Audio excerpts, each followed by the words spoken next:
Жителите на овој индиски град се во паника откако се појавија пукнатини на стотици куќи и улици.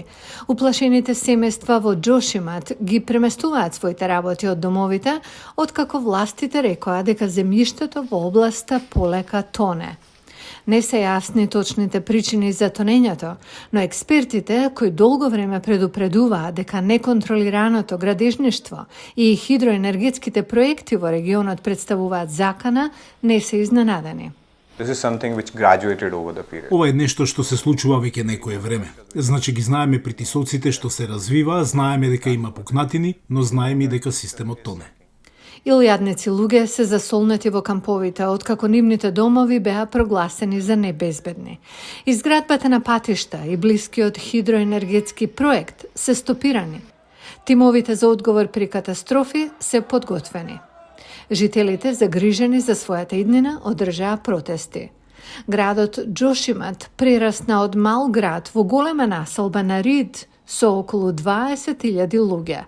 Бројот на хотели се зголеми за да се задоволи приливот на посетители, а жичарницата овозможи пристап до популарната дестинација за скијање.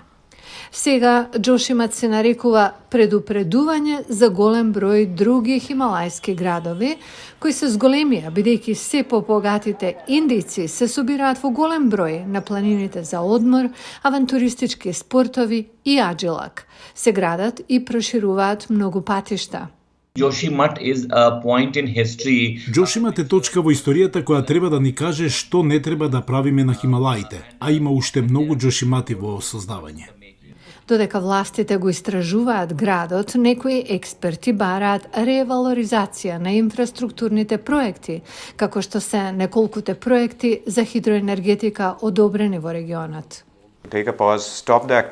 Направете пауза, прекинете ги активностите, разберете што тргнало наопаку. Направете навистина значаен избор од тука, бидејќи тука можете да ги промените нештата. И покрај тоа што развојот е неопходен за да се овозможи пристап до училиштата и здравството, тој ќе мора да биде нијансиран, велат експертите. Овие планини не само што се едни од најмладите, туку и едни од најгустите. Густината на населението е голема, многу висока, ако се спореди со другите планински региони. Значи ние мораме да им ја донесеме таа инфраструктура на луѓето, но во исто време треба да бидете еколошки, бенигни и тука се чини дека е целата контрадикција. Властите велат дека спасувањето животи е нивниот прв приоритет. За жителите пак, долгорочната грижа е, ако земјиштето во Џошимат продолжи да тоне, дали ќе мора трајно да ги напуштат своите домови.